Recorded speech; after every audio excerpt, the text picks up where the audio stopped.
simply. So we hold this regularly every Wednesday, and this is the first time in this semester, and also the first time that we hold it offline. So this is our in-person meetings. And we are so lucky because I hope that we are now coming to the end of the pandemic. So it was like, I think 2 years because each other like this. So this is very blessing for us, and this is very wonderful that we can create the same air without, I hope, without worrying and making a social distance. And we hope that we can have a more lively and lovely engagement in our discussions. Because today, we will have a very interesting topic to discuss. We will have discussions on the everyday practices of women's fatwa making in Java, Indonesia. So I think this is very important and significant topic to discuss today, having the dynamics of women life in Indonesia. And today we will have Mbak Nur Isma. She is a PhD researcher at Leiden University. And Mbak Nur Isma is served as a curriculum review and is development consultant at Musawa, a global finance desk in Malaysia.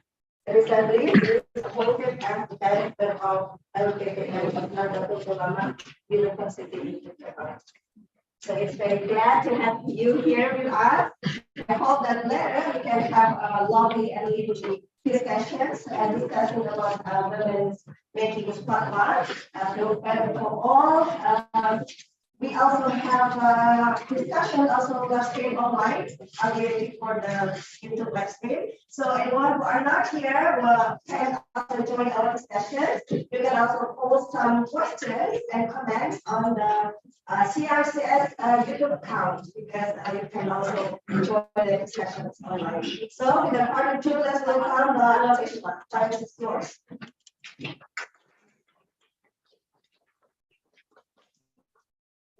Thank you, Mbak Moderator. Good afternoon, everyone. Assalamualaikum warahmatullahi wabarakatuh. First of all, I would like to extend my gratitude to the Wednesday Forum Committee for having me here, and also I'm very happy to be here.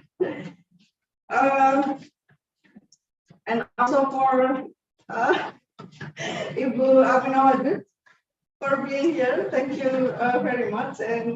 But I feel more nervous. Okay. So I'm going to talk about the everyday practice of women's fatwa making in Java, Indonesia. Actually, this is part of my dissertation project.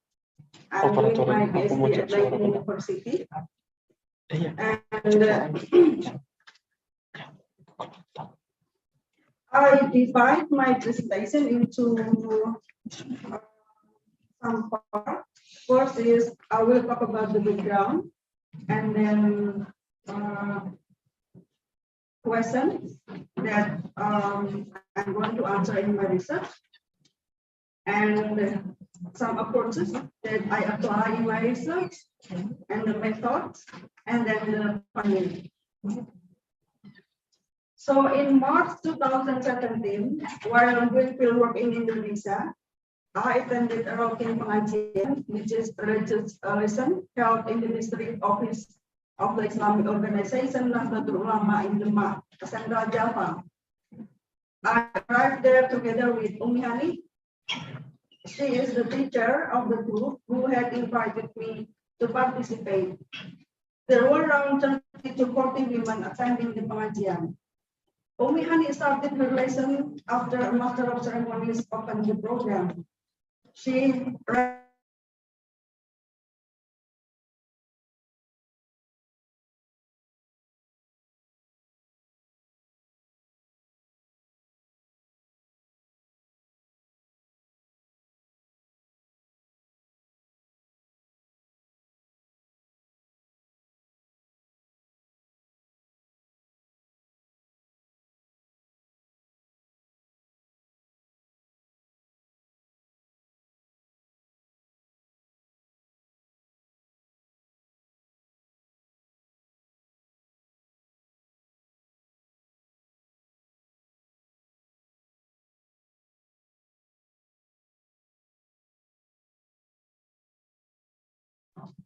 Doing so means that we keep the water, which is recommended because the ablution water becomes medicine, a light that can protect us from health.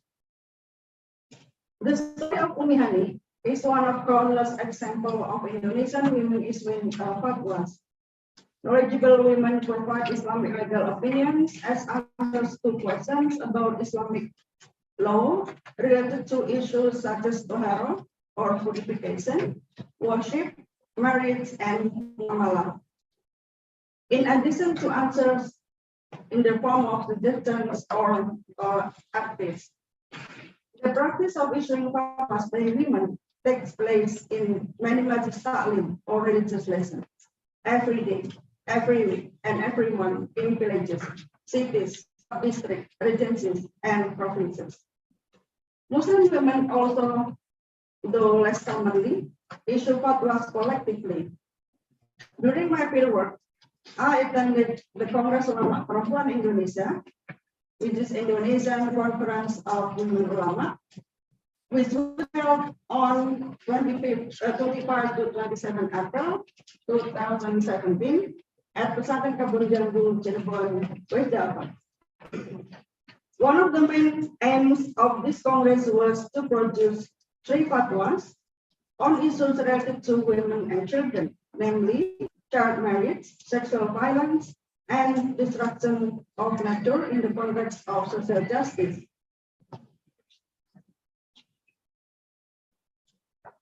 So the 2 stories of women issuing fatwas in Indonesia exemplify 2 different ways of fatwa giving. When we look at the example of Umihani, the practice of issuing fatwas doesn't seem very remarkable, at least not from an Indonesian perspective, because it is often occurred and takes place everywhere in Indonesia. Women attending pengajian, asking questions on everyday religious problems related to worship and ethical matters. But what is remarkable about this story, the story of Umihani, then is precisely its ordinary occurrence, the everydayness of fatwa giving by women. But the second story is remarkable because firstly, the issue of preventing child marriage is subject of continuous debate in Indonesia with progressive and conservative views clashing, and it therefore requires deep understanding of the source of legal reasoning, which those involved in this debate show upon. And secondly, because the site at which the fatwa was issued, which is Kopi, illustrates a new movement in Indonesian Islam that affirms and amplifies the juristic authority of women religious scholars who up until now have not been ascribed the same position as men in this domain. So observing the 2 at least stories or phenomena, I come up with 2 questions. First, how can we explain the proliferation of women leaders giving fatwas as a fact of life in Indonesia, both at the local and the national levels? And secondly, how are these practices related to the fatwa giving that has been carried out so far in Indonesia, mostly by men and by male-dominated Islamic organizations? I applied 2 approaches in my study. First is anthropology of fatwa, by looking at the everyday interaction with the Mufti and Muslim believers in the process of istifta or seeking fatwas, and how the communication takes place in practice. So Agrama has done this his research with this approach, but he only focused in the Al-Azhar Fatwa Council. So in the established fatwa institution in Egypt. But I borrow his approach in his research, to observe women's fatwa making in Java in Indonesia. And second is gender perspective. It means that we don't rely on the observation of single established institutions or fatwa council, rather conducting a multi-site study as the as a scattered phenomenon. The approach then has been to follow the women. So this is in line with the how to say, the principle of feminist research, which say that women's experience is the source of the knowledge. Regarding methods, I applied to methods. First is data research. So I review some, for example, result of what was produced by male-dominated fatwa institutions in Indonesia, such as MUI and also Basul Masail. And I also did ethnographic fieldwork mostly in Java, because I focused more in Java in 2017. I did interviews and observation. And in my research, I only focus on the famous PUP network. PUP is training program addressed female Islamic scholars. And they are mostly from pesantren background and also Nahdlatul Ulama background.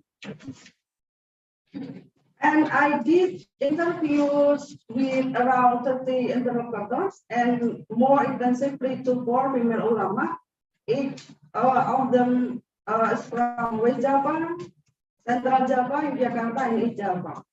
And I also went to some cities in Java.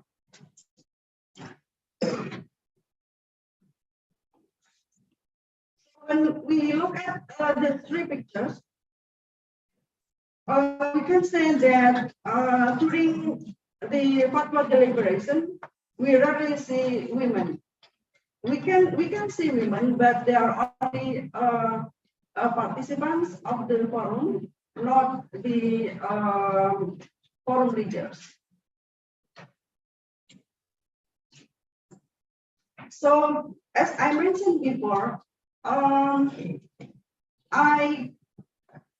I didn't focus on, I didn't position fatwa as a product, which means like textual product resulting from a fatwa forum. Rather, I position fatwa as a process. So there is interaction between Mufti and Mufti, and because in my research, I follow where women go. So I found that women's fatwa making took place in 4 sites. First is fatwa institutions. So the first site is formed by the organization, which is NU. In my research, I only focus on women who are from Nahdlatul Ulama background. And its formal fatwa council, which is the Basul Masail Forum. Female ulama, I observe, are structurally in a subordinate position compared to their male counterparts in the process of fatwa making. The women play roles as observers and participants in the fatwa deliberation and do not hold positions as forum leaders. However, it doesn't mean that these women have no influence at all. To get a place and recognition in this male-dominated institution, they have organized and built alliances and have worked together to achieve specific goals. For example, passing a fatwa on child marriage that is more attentive to gender equality. So I did an interview with one of female ulama from Jepara, Mbak Hindun Anissa. I think some of you familiar with her name. So, because she understands that she cannot issue fatwa, although she tried to build alliances within or among female ulama. So they invite male ulama to issue fatwa on child marriage. But because the local council of Basul Masail in Jepara how do you call it? Like lembaga bahasa wilayah, not what is the below wilayah, cabang ya, cabang. They don't want to join that deliberation. So Mbak Indun invite some progressive male kiai to discuss about child marriage and then issue fatwa. So in some circumstances in which religious authority and fatwa giving are primarily performed by men, women cannot really have authority when they play the same role as men. So men are recognized as having authority by the NU organization, firstly because they are part of the male-dominated organization. So the issue fatwas, women issue fatwas in the name of the organization and use male authority to do so, so that the fatwa resulted from the forum can be considered as valid. Secondly, men are recognized due to their sport capacity and the fact that they have acquired advanced Islamic classical knowledge. Therefore, in order to get space in a male-dominated organization, women need to have a position and network in the organization and demonstrate their Islamic knowledge capacities. So during my research, I saw dynamic changes in women's involvement in fatwa giving practices, revealing all of key factors of state intervention, male invitation, and women's agency. So maybe some of you are familiar with the work of Klanga. She stated that there are three enabling factors of female Islamic authority. First is state intervention, and then male invitation and women's agency. In my research, I found out that women cultivate authority through education by getting involved actively in NU movement and activities, and by soliciting influential leaders and figures at the highest position within NU to accommodate women's thought and needs in the process of fatwa making. This is one of the pictures from my fieldwork. So the one who is standing was Ibu Hani. Now we go to the second side, which is grassroots. The second side of fatwa making is the grassroots and community level in the villages across Java. I found that female ulama play important roles as religious guides and fatwa givers for their religious followers. Many of them develop a passion for teaching and working with communities through their parents and family, who are often also ulama or pesantren leaders. However, I also found that their achievements are not determined solely or even primarily by their family background or related prestige. The extent to which female ulama are able to exert authority depends on the effort they make in approaching and engaging with the community and the support they receive from both family and community. In this context, the juristic authority of women can become more or less established depending on the context to which it is socially certified by the local certification, or as close and vulgar have become as bottom-up certification.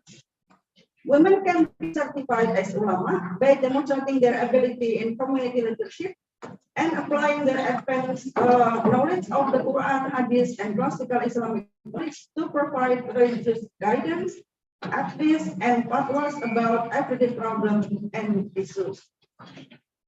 These fatwas constitute both concrete ethical practices and, at slower pace, doctrinal change. The fatwa making shows the interaction between ulama and ordinary believers, seeking religious opinion on everyday problem. In providing the answer, female ulama use their understanding of the situation and the needs of the fatwa shaker, their experience and perspective as women, and progressive Islamic interpretations. something that they have learned from the PUP program. And the everyday practice exemplifies all 5 dimensions of fatwa making, as mentioned by Agrama, which are pedagogy, proper conduct, facilitating people's affairs, good faith, and shared responsibility between Mufti and Mustafti.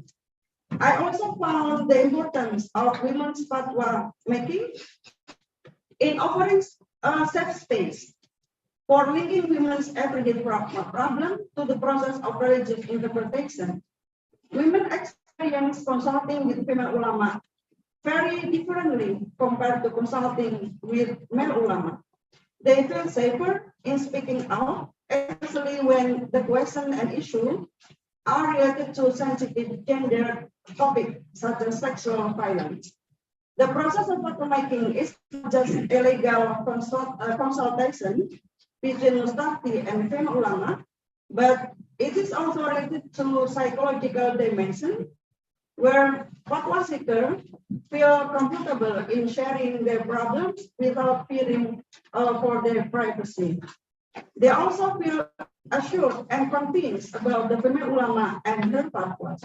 However, holding the authority to its own fatwa doesn't obliterate the limits of authority for female ulama advanced by traditional Islamic texts. For example, female ulama still have limited authority to play role as an imam, leading prayers for men, or as marriage guardians, wali, and penghulu, which is religious marriage officer. The next slide is KUPI, Kongres Ulama Perempuan Indonesia. So this is the picture from fatwa deliberation on child marriage. I was the one who wearing a hijab. Okay, the third side is activism and social movement. My study also considered the practice of women issuing fatwas in the context of activism and the building of a social movement. I deal with the establishment of Kongres Ulama Perempuan Indonesia in Cirebon, West Java. So this conference cannot be separated from the long struggle of intellectual movement that were initiated by Muslim activists with their organization in the late 1980s.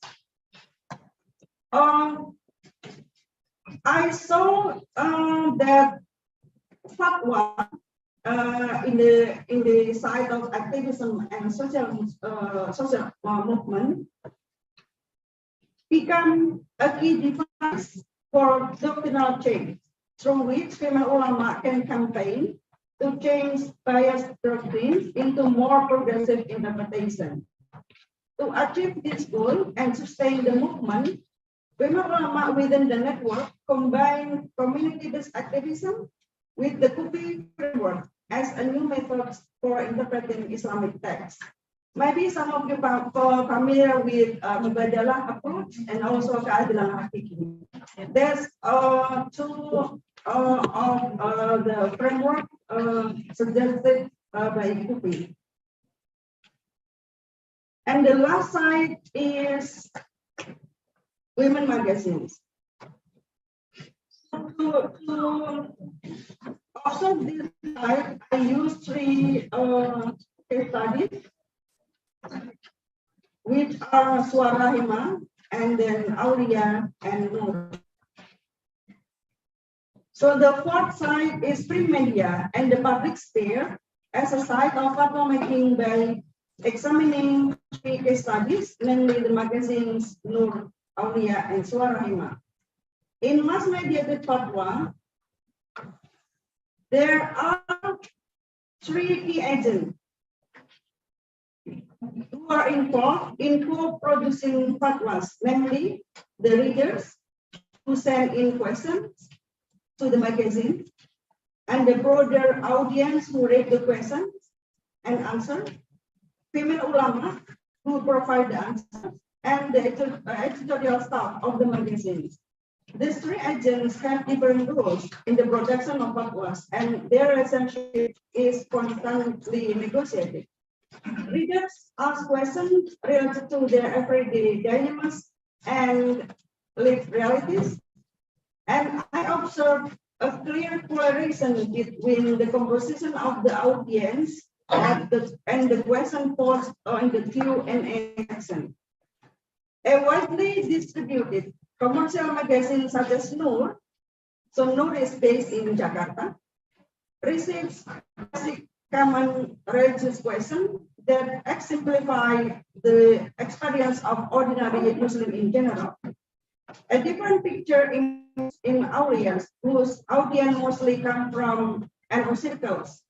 So Aulia is published by the Provincial Board of Fatayat NU in East Java. And Suara Rahimah, which addressed its female ulama network mostly, and the Jamaah. Aulia and Suara Rahimah receive questions which require a certain level of religious understanding. In this side, although the fatwa making is mediated rather than involving direct face-to-face communication between Mustafti and Mufti, fatwa giving emerges as an interactive and also ethical process. In responding to the questions, female ulama consider the goal of the magazine, the nature of the audience, and the aspect of accessibility, credibility, and acceptability of their answers for readers from different social and educational backgrounds. Indeed, the message of defending women's rights and progressive interpretation is still there, but it is done by carefully choosing the terms, references, and methods of writing that are considered popular and easy to understand. In this process, the role of the third agent, and the female ulama, the editor, become clear. The task of the editor is to help formulating readable and easily understandable written fatwas for the public. In this sense, juristic authority is being shared, with the female ulama taking the dominant role. Juristic authority is not only based on religious knowledge, but also on writing skills and professionalism. To end my presentation, I argue that studying women eating fatwa from an anthropological and gender perspective reveals fatwa with a variety of terms, meanings, and practices. Fatwa can be called as ngendikan, this is Javanese term, debu, this is Maduris, opinions, answers, and sikap dan pandangan keagamaan. So Pupi doesn't use fatwa to refer to their religious opinion, but sikap and pandangan keagamaan.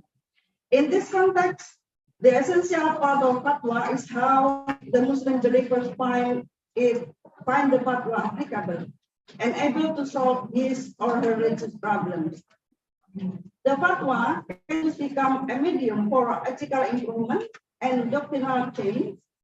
With interpretation, they are more sensitive to gender justice. The practice of making fatwas by women shows fatwa as a disruptive practice. When these widespread fatwa making practices are made visible, revealing women's engagement, they can shift the entire discourse around the fatwa, derailing the idea of male domination.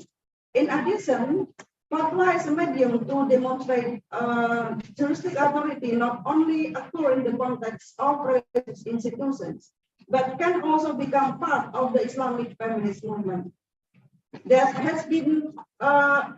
has had two significant implications in the third world women's movement, as explained by Mohanty. First, it is breaking down the assumption of women's eyes on women from the third world.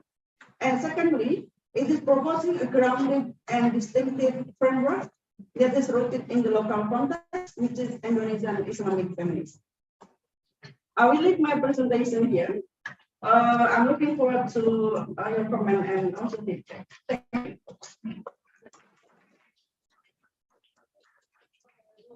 Vice versa. Of course, if we are here to vice versa information on Fridays, it is like very promising for the future of the Indonesia because then regardless of the limitations that we face, of course the rules are start to open for the engagement in more gender society. So I'm sure you already have so many questions. So we just open up the forum for the discussions. We still have like 50 minutes for the discussion. So please, three people, if you have questions, please just raise your hands and you can ask. For those who are joining the discussion through CRS live streaming, you can also post their comments and questions in the chat box, and then we will wait for you. Okay, please, if you have some questions.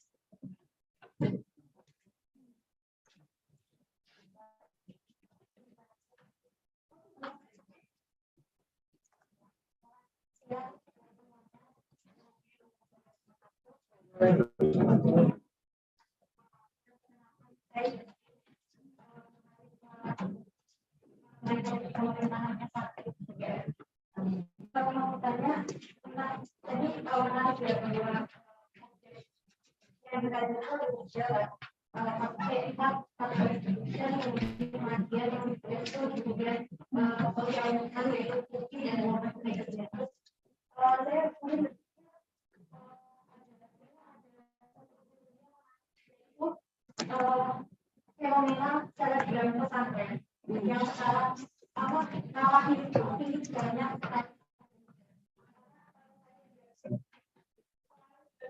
dan banyak banget santri-santri ini sekarang idolanya dari Cimas dan semua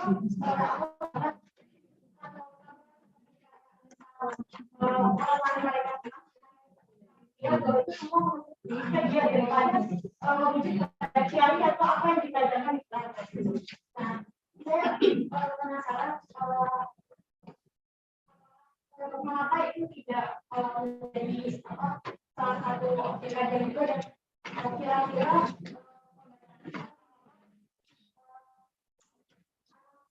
bagaimana sama dengan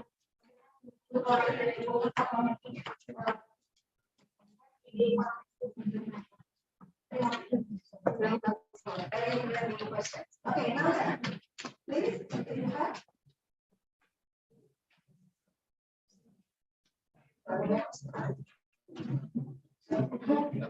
Okay, maybe from here.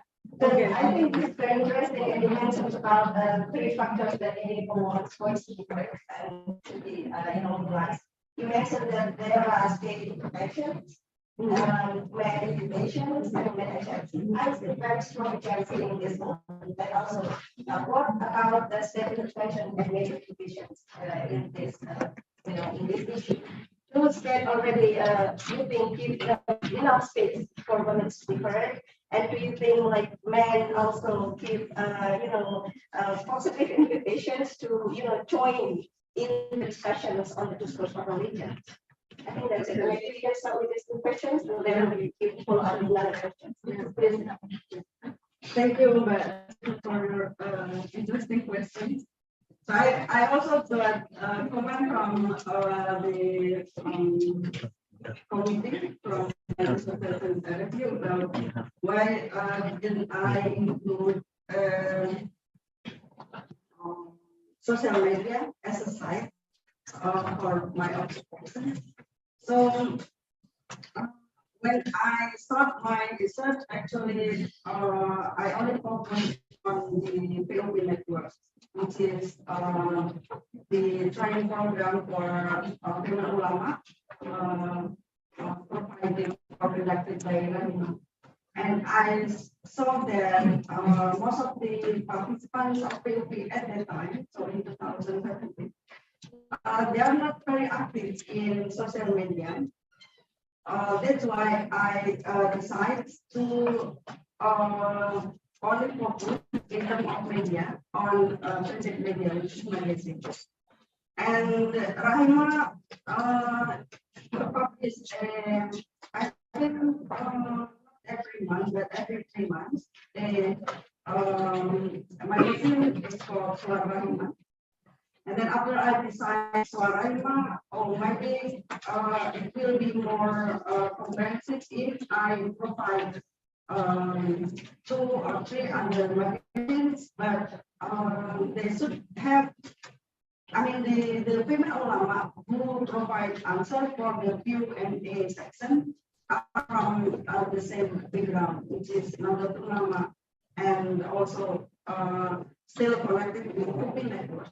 And I found the resource person of Q&A in Majalah is Nadia Fahimi. She is part of open networks. And another one is Aulia. Aulia also the resource person of Q&A in Aulia is part of Cookies Network. And then I try to combine between, not to compare between these 3 different magazines. That's my reason is more practical. Yeah, maybe after cooking, I saw the, how to say, like many female ulama are active, yeah, in social media. And I think that's will be very important to also observe or to use the social media as a site, another site to observe women's making. You also asked how to analyze, yeah. If I will use this social media as another site to observe women's making, I think the first thing that I need to do is to decide which platform or which resource person. And then I can compare, for example, between social media platform issued by women with social media platforms issued by male, for example.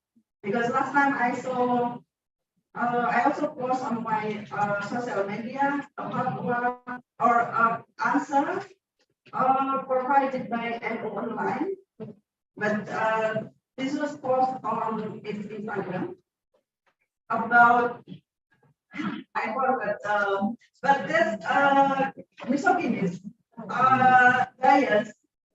I forgot what is the thing on the topic. But it will be interesting to compare between social media issued by men and social media issued by women. Second question is about maybe examples of what kind of male invitation in that I found in my research. Male invitation, I interpret this part as like male support, because for example, for Ibu Hani, she will not get more opportunity to play role in public sphere if she doesn't get support from her husband. Yeah. So in the context of Ibu Hani, she is more active than her husband in playing public role. And then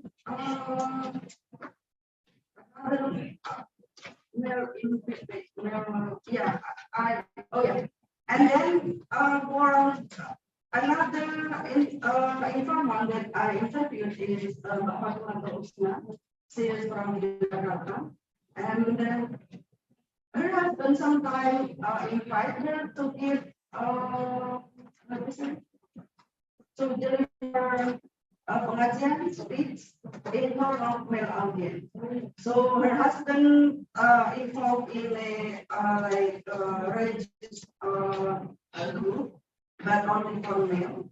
And then he invited his wife to give lesson in front of male audience. So this is another example of male invitation. And for state intervention, this is not exactly the same like the experience of a Moroccan Murshida, because in Morocco, the state provide how to say, like program training program for Murshidats. Yeah, the same like PUB, but it is provided by or organized by the state. In the case of my research, I could see state intervention is maybe mostly like a state support, not state intervention exactly. Yeah. For example, in the PUPI, Commercial Perempuan Indonesia, I can see the support from the Ministry of Religious Affairs. For example, in the closing ceremony, the Minister of Religious Affairs at the time,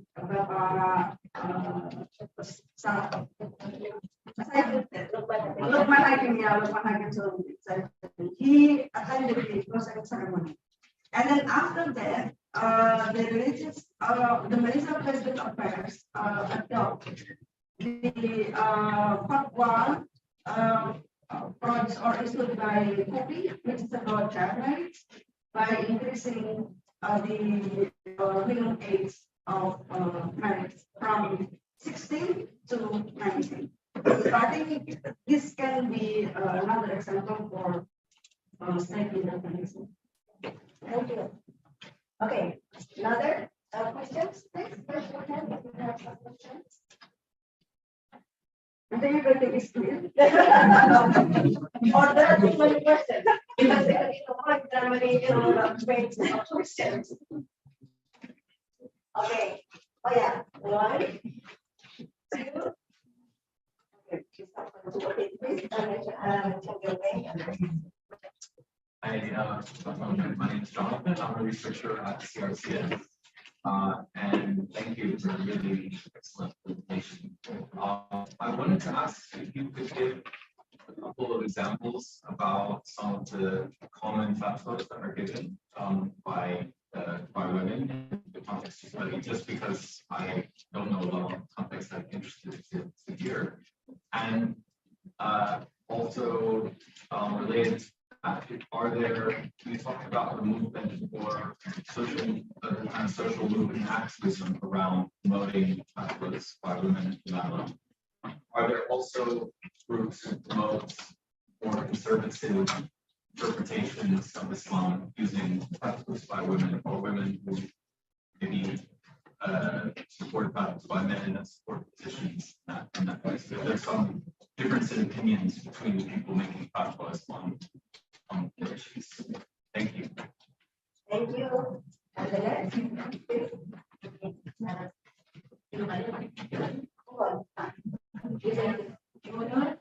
Hello, my name is Tanya from the University. I have 3 questions. The first one is I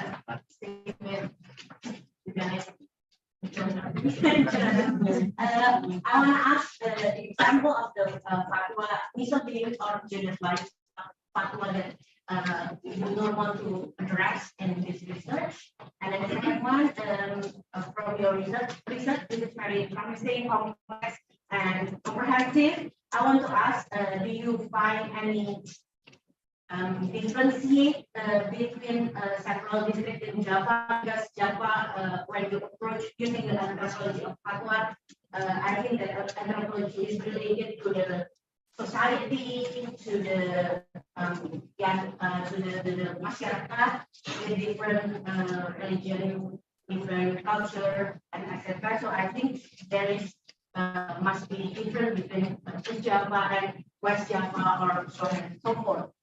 Do you find any different characteristics? And then the third question, I'm sorry, my question, this is the disclaimer, I'm asking from the Christian perspective, and I'm trying to understand what fatwa is.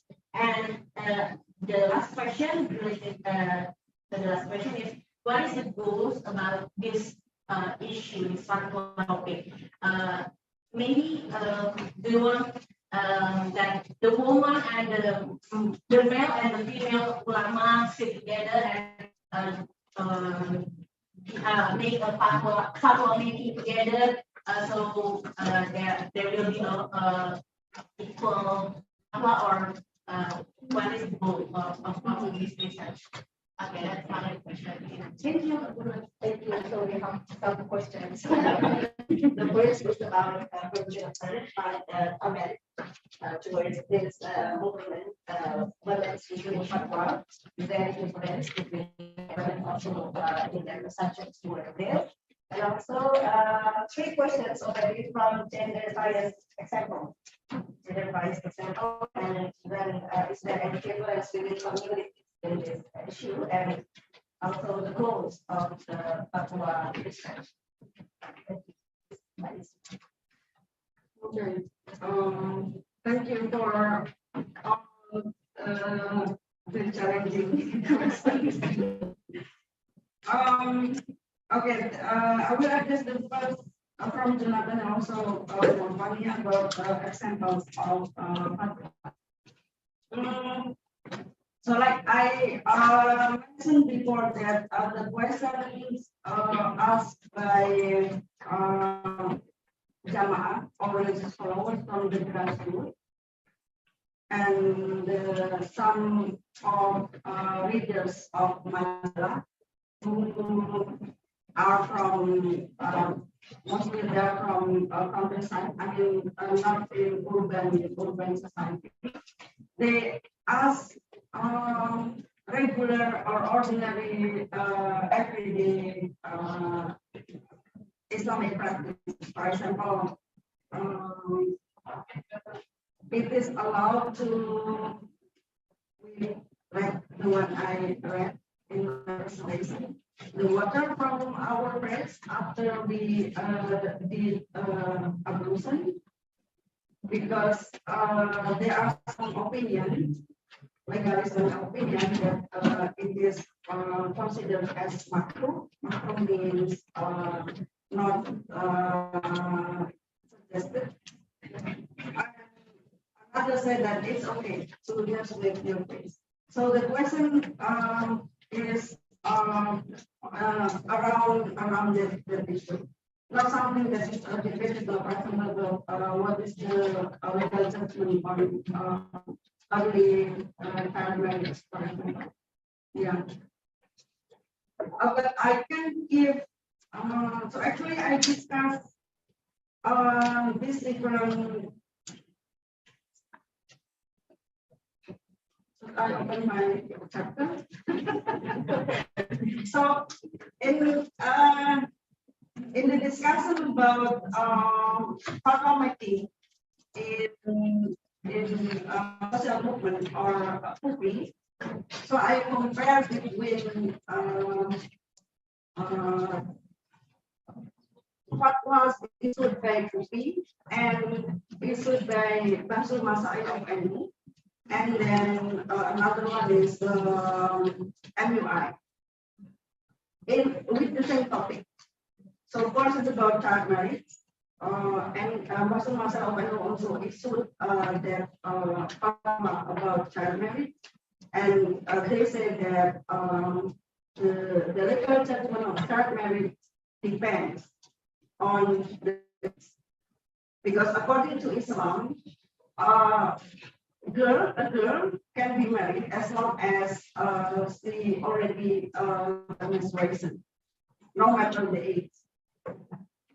So if she already got menstruation at 9, so she can be married.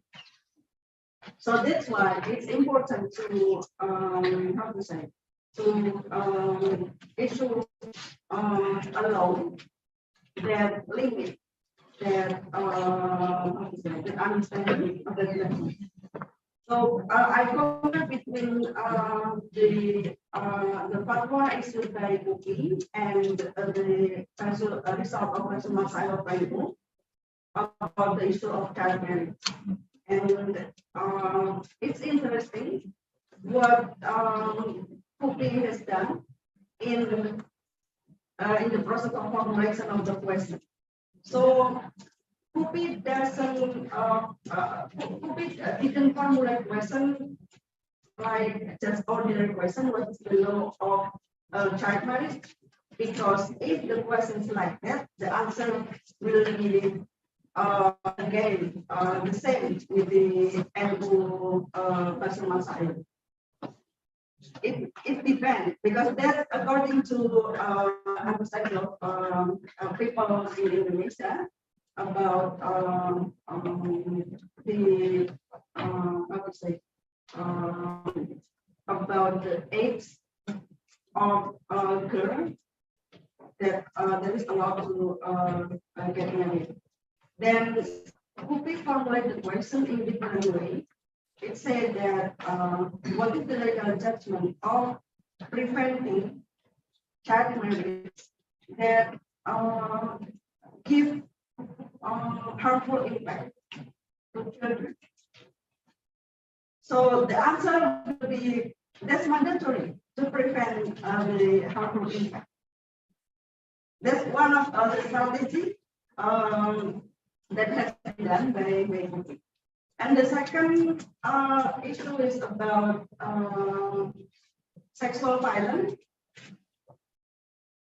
I think it's, if I remember, I didn't open my my chapter.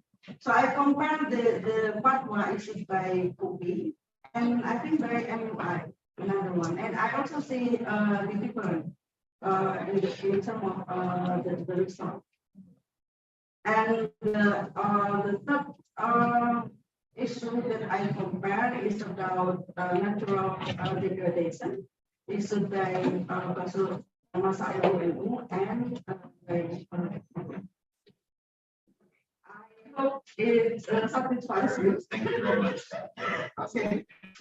And then about yes, in Indonesia we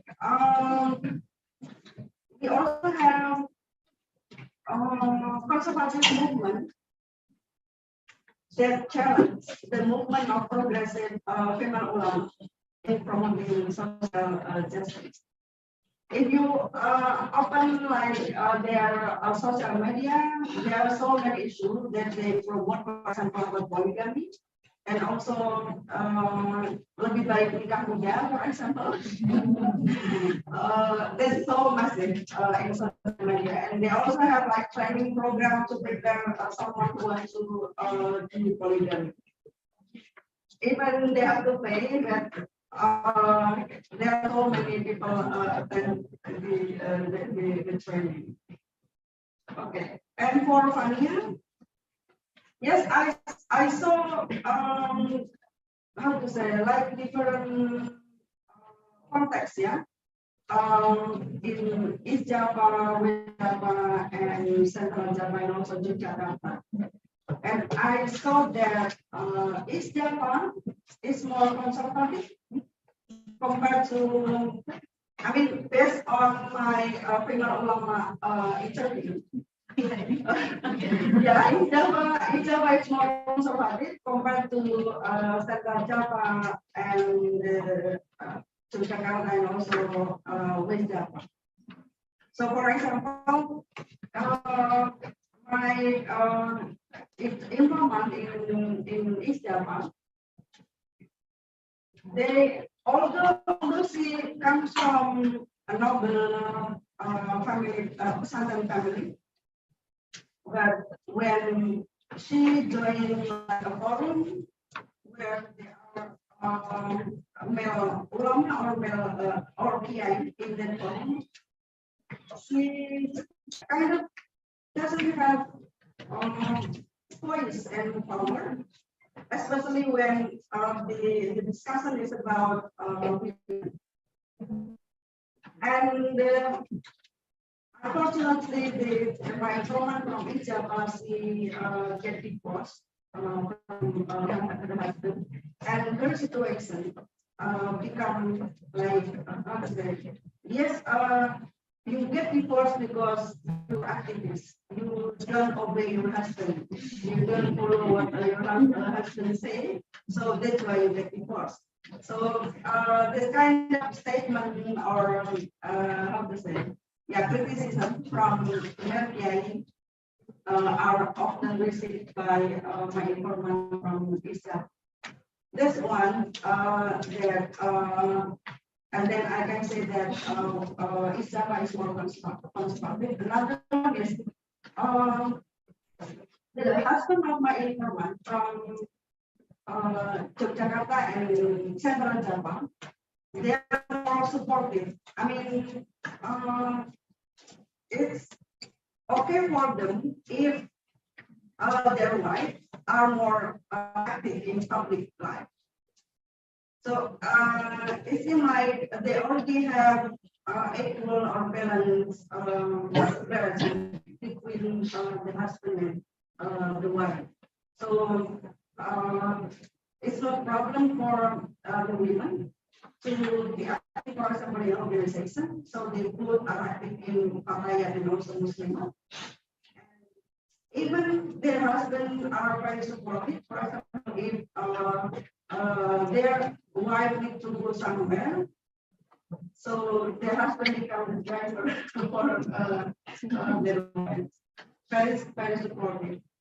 I think this kind of equal relationship is impossible if the context of society is not, how to say, if the context of society is still like supportive. Yeah. So that's the second how to say, second experience that from there I can understand that there is a different context in terms of the society and also the way male counterpart, in this case is their husband, behave to women. There's different society. Oh, and the goods. The goods. So like I show you this picture. In this picture, so first, what is fatwa? Fatwa is actually an Islam legal opinion given by someone who is knowledgeable about Islamic knowledge in responding to a question asked by people who want to know about something, for example, about what is the legal judgment about A, B, C, etc.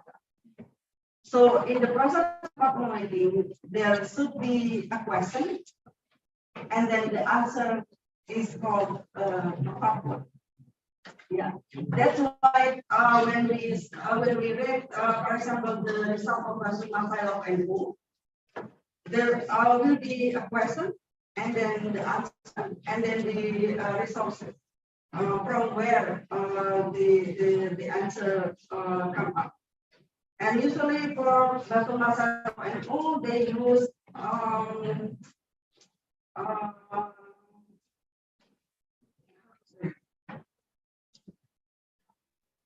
this false opinion. So Aqwal Ulama, and I think only that they don't use, for example, the text of Al-Quran or Hadith or even Indonesian Constitution. So only what is written in the classical Islamic text, as we know as Kitab Tumi. This is resources that is being learned in Pesantren, in Islamic boarding school. But Forum Oct, they use Aqwal Ulama or the opinion of Muslim scholars, but also they use Al-Quran, Hadith, and then Indonesian Constitution.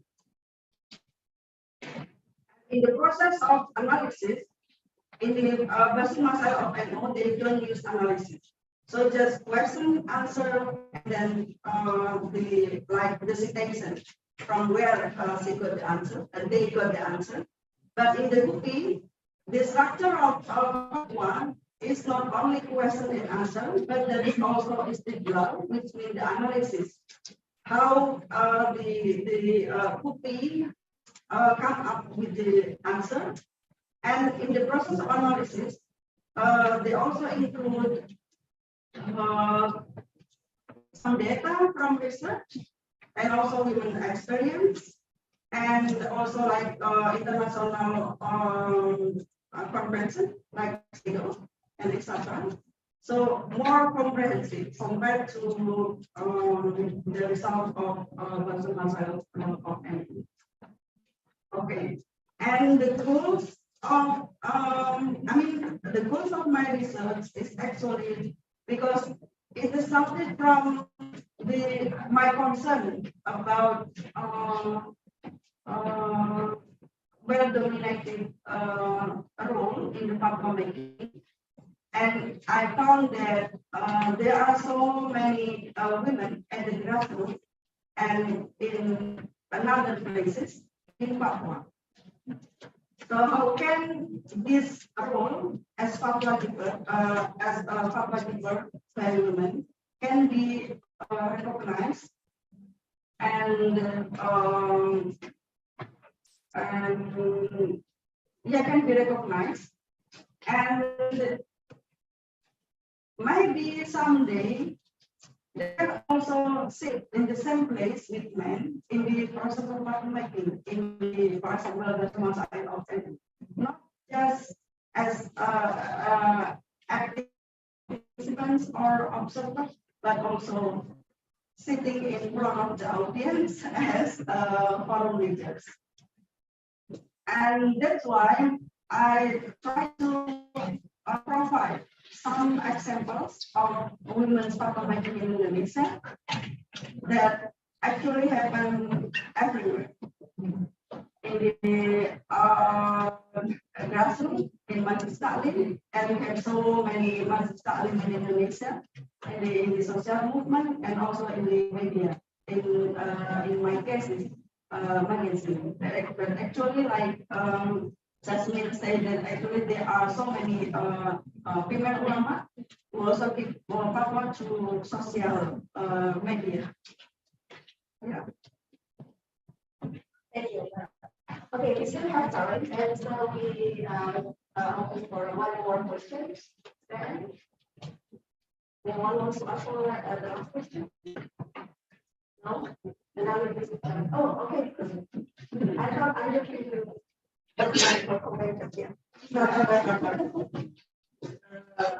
actually, since cooking that, so I'm graduate, visiting Professor SDRS and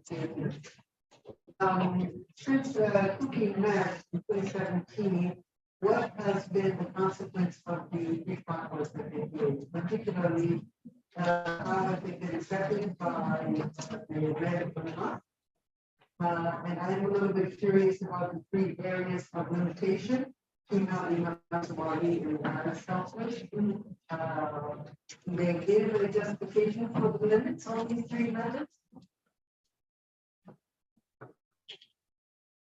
You mean justification from Upi or why there are limits? Who limits it? Upi or is it? oh yeah. Okay. Yes, Thank you, Ibu Amina. The first question is the consequence of the three fatwas. As far as I'm concerned, the first issue about child marriage, as I mentioned before, it was adopted by the or it was followed by the Ministry of Religious Affairs to change the law of minimum age of girl to get married from 16 to 19. This one. And for sexual violence, I'm not sure whether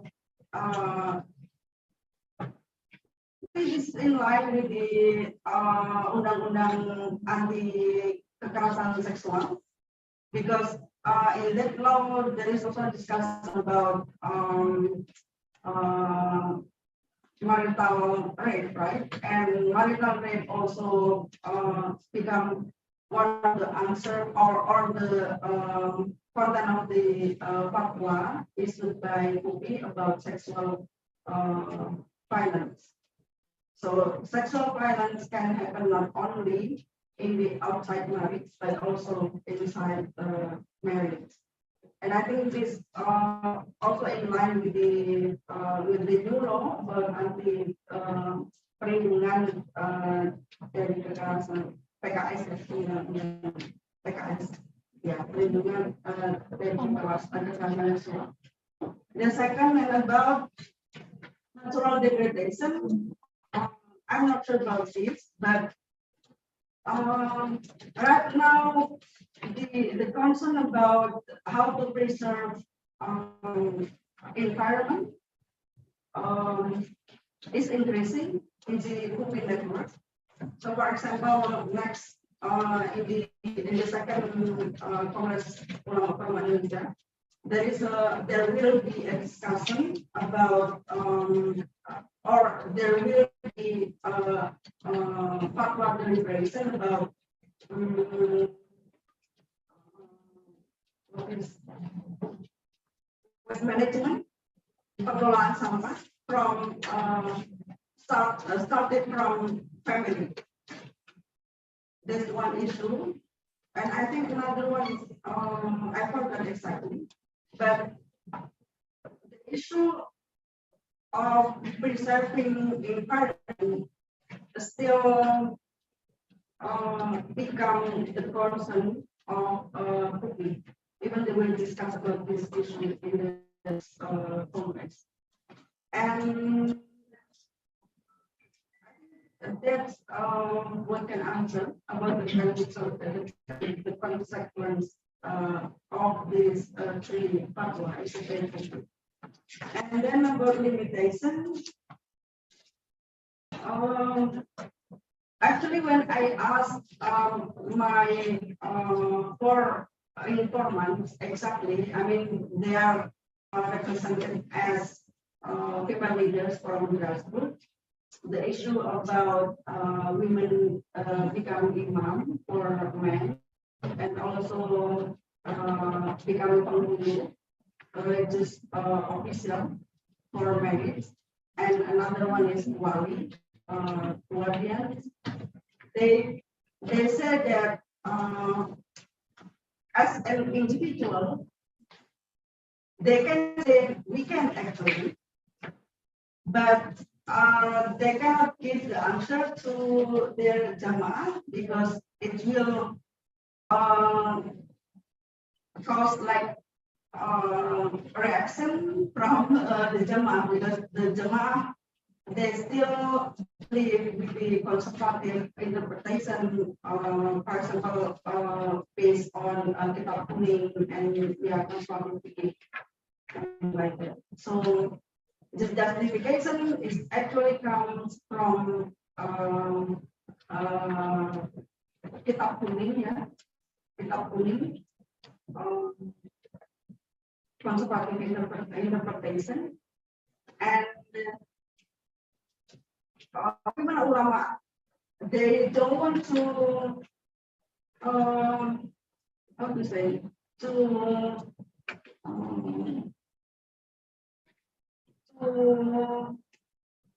give like controversial answer regarding women becoming imam, penghulu, and another one is wali, because it will be counterproductive with what they are doing right now.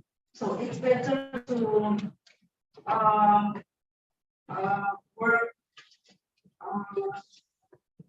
or to play safe compared to like how to say strong reaction and then forcing progressive ideas about this issue, but then they will get rejected by the community.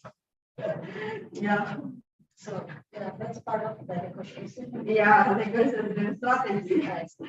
Although at some point I can see that there is like paradoxical, right? On the one hand, they say that we have to be progressive, but on the other hand, they are like less powerful when they have to face with that issue about becoming imam, wali, and penghulu. Yeah, but because of their strategy, finally they can get like how to say acceptance from and being accepted by the community. You see that that's also part of the influence of being right. Yeah, exactly. Strategy. Yeah. I also wrote that in my conclusion in my dissertation that in NO we learn about what is that? Al-Ahdu bil that's one. And also the strong connection with tradition. Yeah. So, yeah, that's very interesting. Is there any point in the fatwa that they do? I mean, like the traditional being in the concept of everything.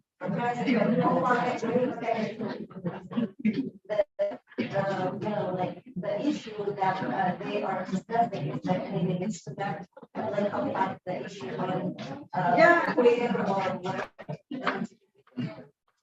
For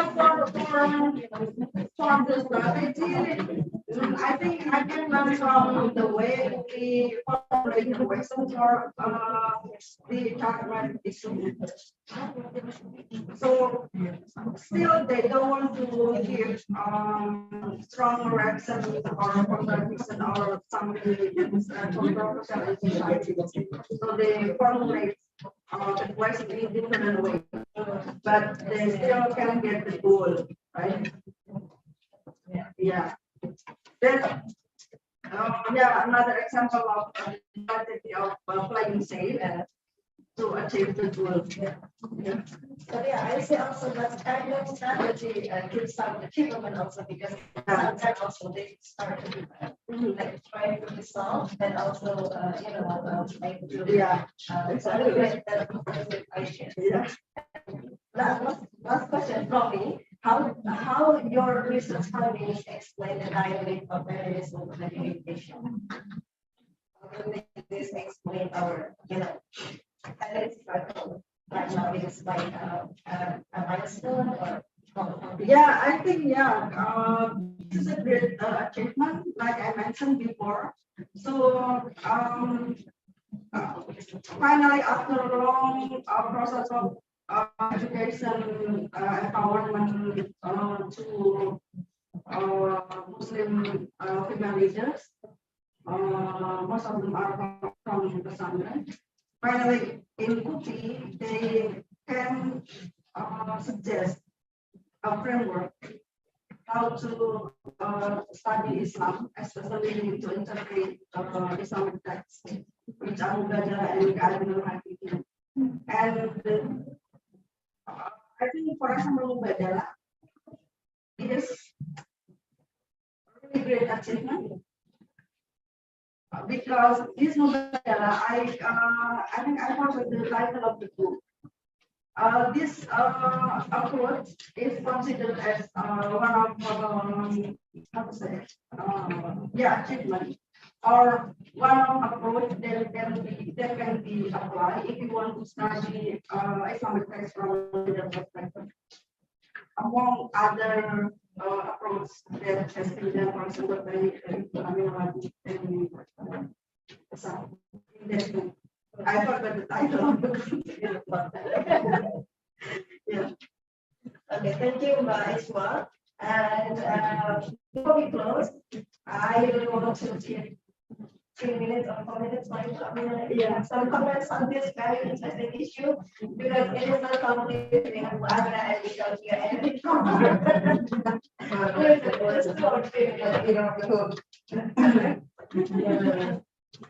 I just want to say, I'm sure you are aware, in the context of Islam globally, Indonesia remains the most progressive with regard to gender issues from within the Islamic perspective.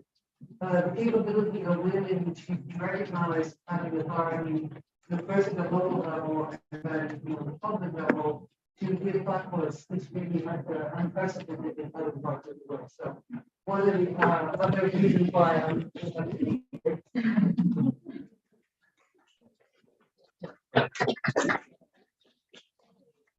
any last comments for our discussion?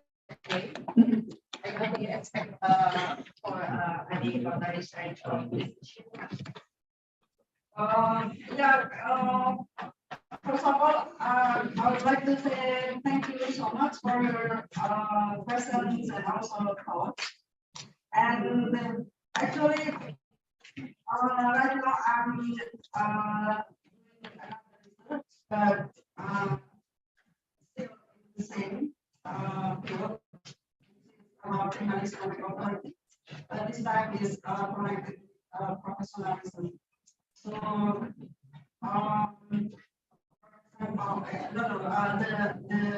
the case that I studied in my research is women ulama program JHLP, the World Garden Ulama Perempuan organized by China. How they promote gender justice through social media because Alhamdulillah the website and also on Instagram. So how do they articulate and how do they strengthen their professionalism as a writer?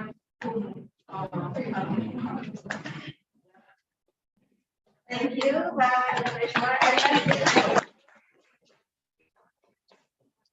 That's the end of our discussion. I don't want to give any summary because that's just my opinion. So thank you very much, Islam, for coming here and accompanying us discussing about the women's making fatwa. And thank you everyone for coming to this big discussion. This is not the end. Actually, this is the beginning of our semester. So we'll see you again next week. We will have a very interesting topic for you who are interested in sexual issues.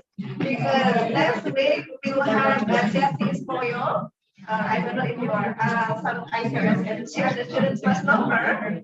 Now she is working on the issue of Pisu at Sulawesi. So you must be interested to attend the next week discussion. To discuss about the topic entitled "In Search of Allah" with spiritual faith in Pisu community.